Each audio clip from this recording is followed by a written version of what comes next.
And we are live. The time has come. Michigan, UCONN National Championship. We are really close. We are less than an hour away from tip-off. The time has come, my friends. Woo! It's exciting. It is exciting stuff. We got a few odds and ends to catch you up on first, and then we will take a look at the team stats, comparisons. We'll look at some predictions from around media and see what we think of what they say. And then at the end, I'll make my prediction along with my brother-in-law who's visiting. He's going to come on and give you his prediction as well.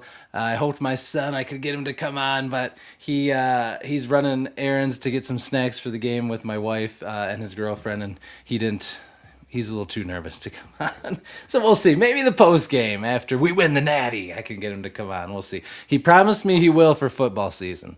So we'll just give him some time for that. But I am excited for tonight's game.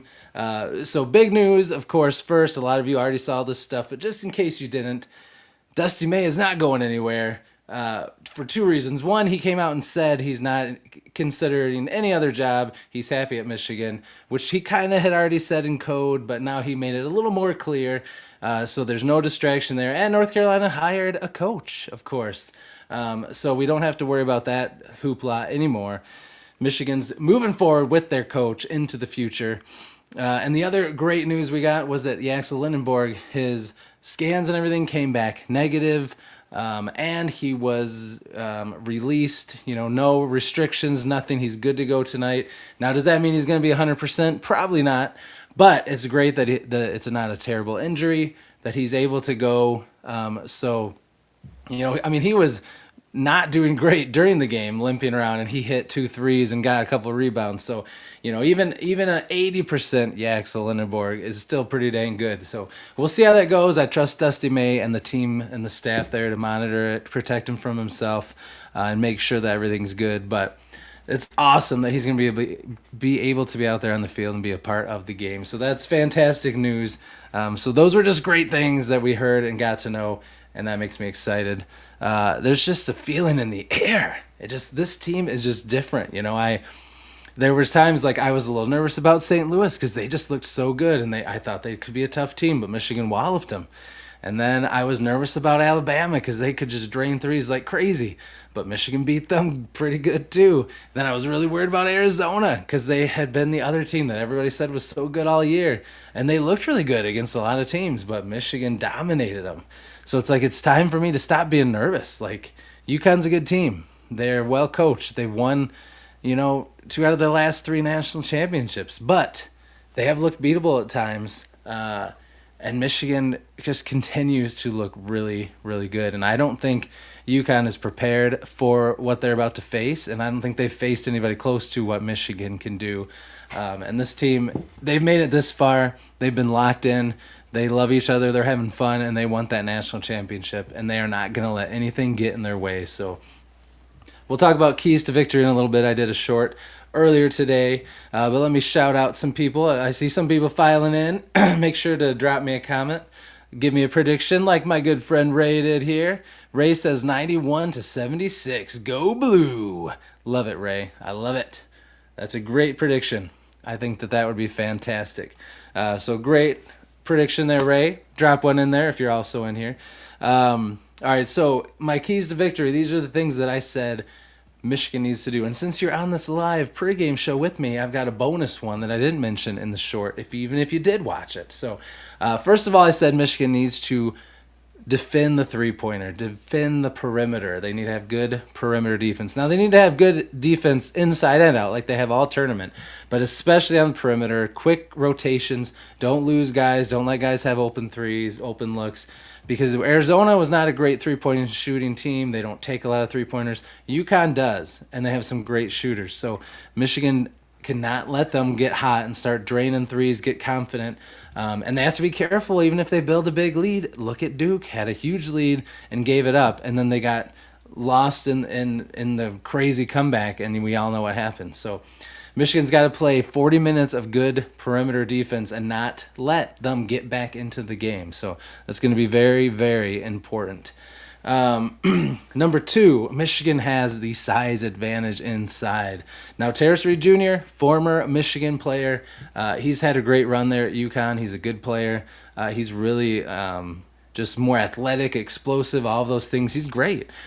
And I loved him when he was at Michigan. But that's like their biggest inside threat to Michigan. Michigan's got a Mara who's been tearing it up, especially against Arizona. Morris Johnson Jr., who is tough against everybody on defense, and can have himself a game on offense sometimes as well. And then, of course, we got Lindeborg. So Michigan's got a big size advantage, and they need to take advantage of it. So feed Mara. He's so good at the pick and roll and the backdoor cuts. Get that working and, box out, play strong, get those rebounds, and make it really tough on UConn defensively as well. And then finally, protect the ball. UConn's very good at forcing turnovers, so Michigan just needs to be careful. They've done a great job through the tournament, not turning the ball over a lot. But there's been times during the year we all saw that they could get a little loosey-goosey with the ball, and we don't need to do that and give UConn extra possessions, extra momentum, all of those types of things. So those are three big things. But the bonus, like I told you, because you're in here with me, the bonus one is to be careful. It's twofold. Be careful with foul trouble. Obviously, we don't want our big men to get into trouble with fouls. But UConn's coach Hurley is very good at complaining, whining, overacting, drama with the refs, constantly getting in their face, and it works a lot in his favor where they start to make calls to get him to be quiet and leave them alone. So Michigan needs to be very, very careful and not let his antics, and even if he gets the refs to start calling things his ways at time, they need to play through it and not let it affect them. I don't think they will. They've always been good about staying the course, playing their game, not getting rattled. But that is something that you have to worry about when you play UConn. So it's something to keep an eye on for sure. Twofold, like I said. One, not letting it get to you and playing through it, ignoring it. But two, if he does start getting things to go in his favor, be smart and don't get yourself in foul trouble. So again, let me know in the comments what you think some keys to victory are. Let me know your prediction, all of that stuff. But let's take a look real quick here at a couple things I wanted to share with you. We're going to look at our team stats here and compare. So let me pull this up. We'll look at this first. Okay, so of course tip-off is 8:50 here. UConn and Michigan's records, of course we know ours, 36-3, 21-2 in the Big Ten. They went 34-5, 19-4 in the Big East.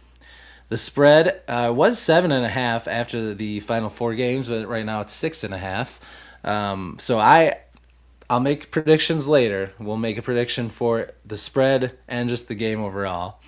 Their leaders versus ours, of course, Lindenborg is our... Okay, come on, get back up here. Points per game leader, Terrace Reed Jr. is theirs. Rebounds, ours is Morris Johnson Jr. Theirs is again Terrace Reed Jr. Assist, you can see here we got Damari Jr. Ours is Cadeau. So now we're going to look at team stats though, and you'll see we're similar in a lot of ways, but there are some areas that we're different. So points per game, Michigan scores a lot more points. UConn likes to slow the game down and play half court. Michigan is very comfortable doing half court, but they also like to play fast. But UConn is good at slowing things down and causing turnovers when other teams try to play fast. So if Michigan can play fast effectively, that's going to be a really good thing. But points against, Michigan's defense is still very good, but so is UConn's. So something to keep an eye on. Field goal percentage, we shoot slightly better than they do. Rebounds, we usually rebound. Our rebound per game is better than theirs. We usually rebound a little better than they do, but they're decent. It's not like they're a bad rebounding team. They're good at sharing the ball, just like we are. That's why I said they are a 3-point shooting team, so they move the ball well. We got to be careful with that. Blocks, we have the edge. Steals, they have the edge. Like I said, they are good at forcing turnovers. All right, so looking at how we got here, we know how we got here. We beat every team by double digits. We scored 90 points in every game. But let's take a look at how they did it. They beat Furman by 11. They beat UCLA. That was their big blowout win. They won that one by 16. Then they had the close game where they pulled it out at the end against MSU. They had the huge comeback win, of course, with the miracle shot at the end against Duke and the terrible turnover Duke did. And then they beat Illinois by 9, of course, in the Final Four. Something else I wanted to just take a look at really quick is predictions. So you're going to see here in a minute, most places, most media groups sided with Michigan. In fact, in this prediction thing we're going to look at, there's only one guy that picked against Michigan. But Sports Illustrated, Pat Ford, he went with Michigan. Just talked about how good they've looked with all their double-digit victories, scoring 90, just that they have just been playing really good. He does say that the Huskies move the ball well at a good pace, but Kevin Sweeney gives the edge to Michigan. This guy right here, Brian Fisher from Sports Illustrated, he's the only one that picked UConn to beat Michigan. He says, as you can see here, despite thinking the Wolverines are winning it all in February, I've seemingly been picking against them every game. And he says, why stop now? So he says he doesn't think it's because Lindenborg isn't 80%. Dan Hurley has the voodoo, yada, yada, yada. But, you know, we didn't have Lindenborg for most of the game against Arizona, and we did pretty dang good. But then if we go down here, ESPN, clean sweep, they all pick Michigan. 17 of 22 writers at The Athletic pick Michigan to win. The Free Press, obviously, Tony Garcia picked Michigan to win. Detroit News, let's go down here. They all pick Michigan to win. U.S. Today, here we go. 7 out of 8 pick Michigan to win. That's pretty darn good. So, all good things, and it's pretty exciting stuff. So now I've got a special guest I'm going to bring on. I got my brother-in-law visiting from out of town. I'm going to try to figure out how to do this. I haven't had anybody on here yet, guys. You know that. So this is my brother-in-law, Aaron, another fellow huge Michigan fan. Just squeezing tight, bro. All right, I'll get in there. So this should pick you up no matter where, so don't worry about trying to talk into it or anything. But all right, sounds good. So I got Ray here, my good friend Ray, gave a prediction already. He said 91 to 76. So let's do that real quick. Let's do predictions, and we'll just talk about whatever for the rest of the time. But the line was 7.5. Right now it's 6.5. So first of all, do you think Michigan will cover the spread? Yeah, I think Michigan will cover the spread. I think that the offense have been, real strong, scoring 90 points per game. I think that they'll be able to keep the Huskies' ball screens from, becoming an issue. I think they've been covering ball screens the whole tournament, getting around screeners, and they won't get the open threes, and that's what they're going to need to keep up with the scoring of Michigan, I believe. I agree. That was one of my keys to victory, defending the three-point line. Nice. So that was one. All right, I'm coming in late, so if I do any repeating... No, that's okay. we got time. I can repeat things again to you. There you go. All right, so I agree that I also do think they will cover the spread. I don't think it'll be closer than that. All right, so what is your score prediction? Give us a score that you think it'll be.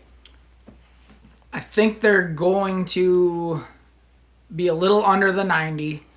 I think we're talking national championship. We're talking an experienced team that's played together all year, both teams, and a little bit of the injury concern at times too. And it's going to be a little bit of a big man game, so some of the threes are going to be down, I think. Yep. So I'm going with about, let's say, 79 to 68. I think they're going to win by about 11. Nice. I think it'll be in that 10 to 12 point win range as well. But you guys know Ray, that's right. That's right. Ray's got it. He says, "Welcome aboard, Aaron. Go blue." Yes, sir. You guys know I am always hopelessly optimistic, and I am often wrong in my predictions. So I'm going to keep with that, and I'm going to say we are going to score over 90 again. Okay. But I think the same thing right. as you. I think it'll be a 10 to 12 points. So I'm going to say similar to Ray here, but I'm going to say 92 to 80 is what I'm going to say. But All right. but you very well could be right because UConn only gives up 65 points a game. Michigan 69. So even though we've been really good at defense, they're good at slowing down the game, keeping it half court, and they play really good defense. And that was one of my other keys. I said we need to take care of the ball because they've been great in the tournament, but we both know how it went at times during the season. They get a little loosey-goosey with the ball. Yeah, they do. I think too though the inside game and foul trouble, because I think Terrace Reed might have a little edge going against the former team here. Let's just hope that we stay out of foul trouble. Yep, that was one of my bonus keys because I said Hurley is notorious for drama, whining, complaining to the refs, getting in their face, and sometimes it works out for them, and they start calling things his way. So I said Michigan needs to play through that and ignore it, but also if it does start going in UConn's way, they need to be smart because we can't have Mara, Johnson, Lindenborg, any of them getting into foul trouble, especially Mara. Right. This team is a different team if he's not playing. It is. So I think that'll be huge as well. I told them the good news earlier that Lindenborg's scans all came back negative. He was cleared by all the trainers and everything. He's full go. Now, does that mean he'll be 100%? Probably not. But one of my subscribers earlier today commented on something, and probably the comment of the day. He said, I'm just hoping Yaxel Lindenborg can be like that that 50-year-old guy from the Y who's really good at basketball. And that's what I'm talking about, Joe. That is perfect. Because that guy that's got a little hobble, but he can school you and he can take you out and be dangerous deep. He's always got one more in him. So yeah, that's right. That's right. So yeah, that's perfect. So yeah, we'll see how it goes. I trust Dusty May and the staff to protect Lindenborg, protect him from himself, where if he's just looking like he's in pain, they're not going to leave him out there, But they'll manage it well, and but I'm just glad he's going to get to play. It would be a bummer if he didn't get to play at all in this game after all the work he's put in all year. So that's fantastic. And North Carolina hired a coach, so yeah, we don't have to worry about that anymore. No, yep. I don't think any of us were any true Maize and Blue fans. No, we're not worried about that. We know exactly he's home. Mm-hmm. So let's not worry about that. But what'd you talk about with the pace of play? So all right. So I did mention that if Michigan can speed things up and not turn the ball over, that could be a big benefit to them because UConn likes to slow things down. And Michigan is comfortable playing a slower pace with their big men and stuff, but they also do like to speed it up. So if they can speed it up, play transition, get some fast break points, and not turn the ball over. That could be a huge thing where they could go on some big runs because of that. But it's hard to do. UConn's really, really good at forcing turnovers. So yeah, they need to attack. I think they need to attack. They need to dictate the pace of play. They need to speed it up. And Michigan's so versatile that whatever the pace that is needed, they will find their home in that and do well in that like they have all season. I agree.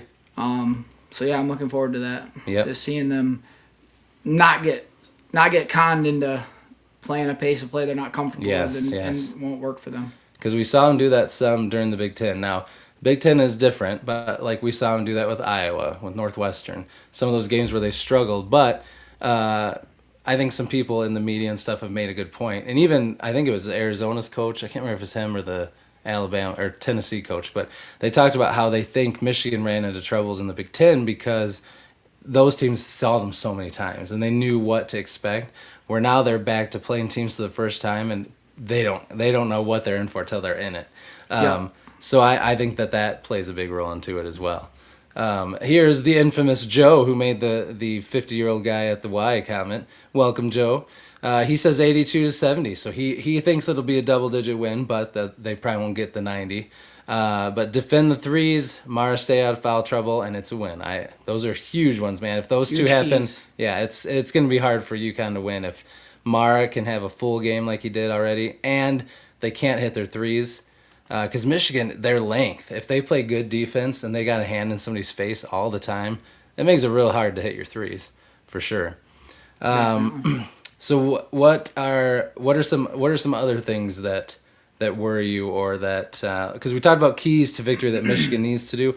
What are some things that UConn does well that you are a little worried about, even though you trust Michigan because they've proven in this tournament, like every time I get nervous, they just dominate the other team. Right. But still, what are some things that that you're worried about? Second chance points. Getting on the defensive glass is going to be a key for Michigan. Not only will that help in their transition offense, getting those fast break points, but it's going to also keep UConn from getting those cheapies, the cheap baskets, the cheap easy points. We got to make them work for it. This is the championship, so we're not giving anything away easy. So let's go, Blue. Heck yeah, man. I love it. Now, ever since I've known you, you've been a Michigan fan, but take me back to what's like the earliest Michigan basketball memories you have? Was it like Fab Five? I feel like that's when I really, I was a little too young with the 89 win, and you're around the same age as me. Yep. I remembered hearing about it, and I looked up stuff about it, but the Fab Five was where I cut my teeth and became a huge Michigan basketball fan. Same here. That team was historical, and this team is going to be as well, as they've already claimed that they might be the best Michigan team ever, which is awesome. But I remember watching we won't even do it, but I remember watching that live and being devastated. But, this is a different game here, but that was my first memory, is pretty much, what have I been, 6 years old? Yeah. Yeah, it was early, but we were pretty young. Unfortunately, those traumatic experiences. You remember them. They stick with you. Oh man, yeah, I remember staying up late to watch that in bed, and I could not sleep after that. It's just ugh. Yep. But what do you do? And it's crazy to think about how good that team was, that somehow they didn't ever get a natty. It's just wild. Yeah. But yeah, this team, man, they just feel different. Now, what do you have to say? Because we haven't gotten to talk about, on here with people about the whole season. Of course, things I've talked about before with them, the narratives from rival fans. Of course, a lot of it is just jealousy, but the whole bought versus built garbage that we hear all the time. And you can't fake the love for each other that these guys have. They care genuinely about one another. There are no real egos on the team. There's the emotions that are seen are from frustration from themselves, not with each other usually. Cadeau's a good example that when he gets frustrated, it definitely shows. But there is no one guy on the team that is just looking for the stardom, looking for the spotlight. This is a team. This is a team that plays so well together. They're emotional. I'm looking forward to shutting up the naysayers that say, this was a bought team. Yeah. No, it was crafted with and well thought out with what pieces can succeed together. But in no way, shape, or form is this a championship that's been bought. Exactly. Look at their pieces. Lindenborg, okay, yeah, I'll take that one because everybody wanted him. But he came from UAB as well. It's not like he came from Duke or wherever. But Ade Mara was riding the pine at UCLA. Mick Cronin didn't even know what he had in him. Johnson, the fans loved him, but he was just kind of a super sub. He wasn't even the sixth man of the year type player for them. Cadeau, North Carolina didn't even care if he left. They said he's a terrible shooter. He's a bust. Get him out of here.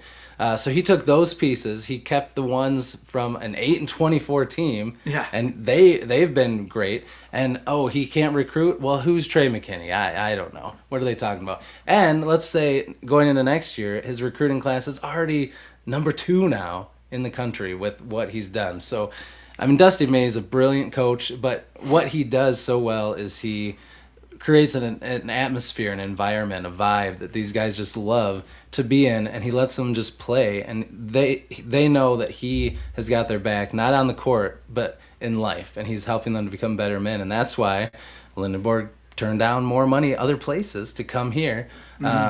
And I don't know what more Dusty May can do to prove to people how good of a coach, but the thing is, he doesn't care. He doesn't care what people think, and that's why we love him so much. But I'm with you, man. This team loves each other, and I've said at different times during this run that's like their secret sauce, that they just loved each other so much they wanted this journey to keep going and going.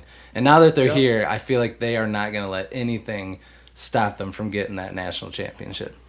Nope, they're going to go with the next man up mentality. If somebody does get into foul trouble, we hope it doesn't happen. Right. But if it does, there's going to be somebody that comes in and surprises a lot of us non-Michigan fans. But we already know the guys that will step up and can step up when called upon. That's that team thing, you know. Yep. And everybody and the guys that are sitting on the bench during that time because of foul trouble or whatever, they're going to be right there as the biggest cheerleaders for this team. Mm-hmm. I hear you. So, awesome to see. Yep. Ray said that Cassie Russell was his first favorite. That's a player that some of these old legendary Michigan players, I wish we were older where we could have got to see live. Cassie Russell is one for sure. But even some of the guys from the 89, like as also being Pistons fans, we love Terry Mills. I would have loved to see him in his prime. Glenn Rice, I remember because I was a Pistons fan, watching NBA and thinking Glenn Rice was awesome.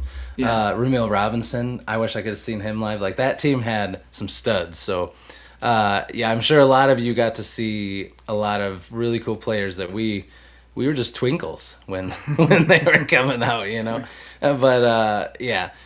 So I've got one thing that I hope happens tonight, and then one thing that I think will surprise everyone, and then I want you to, while I'm saying mine, you think of one for you too.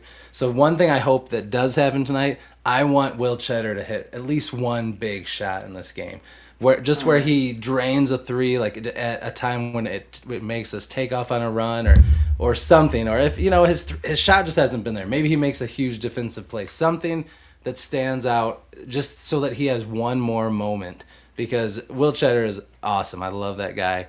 And I would love to see him have that moment. And then something else I think that will happen that will be maybe not a surprise, but like a player thing that I think will happen. I think Moritz Johnson Jr., I think he's going to have a little bit more of an offensive performance than he has. He's always played solid D, but I think tonight he's going to have, double-digit points. I think he's going to break that 10-point. He's going to have just a bunch of rebounds and get like at least 12, 14 points, something like that. Okay. You didn't give me a whole lot of time to think, but I know. I think speaking of second chance points, Roddy Gale is going to have a big offensive board or two at key moments in the game, just because of his effort. Mm-hmm. He's earned that playing time all year, but he's an effort first guy. And then something else I think that's going to surprise people is that I think if it's needed, if Yax is limited, you're going to see Trey McKinney be a super freshman, and they're gonna, and the rest of the country might know him a little bit, but we know what he's capable of, and it's kind of like we're gonna ride that as the next wave into the next group of Michigan. Heck yeah, man! I players. love that. That would be awesome. I love it. Yeah, I could definitely see that happen. Brian Soul, another awesome subscriber and supporter of the channel, is here. And I love his logo there, the old Calvin Hobbs. That's an Ohio State thing there, if people can't tell.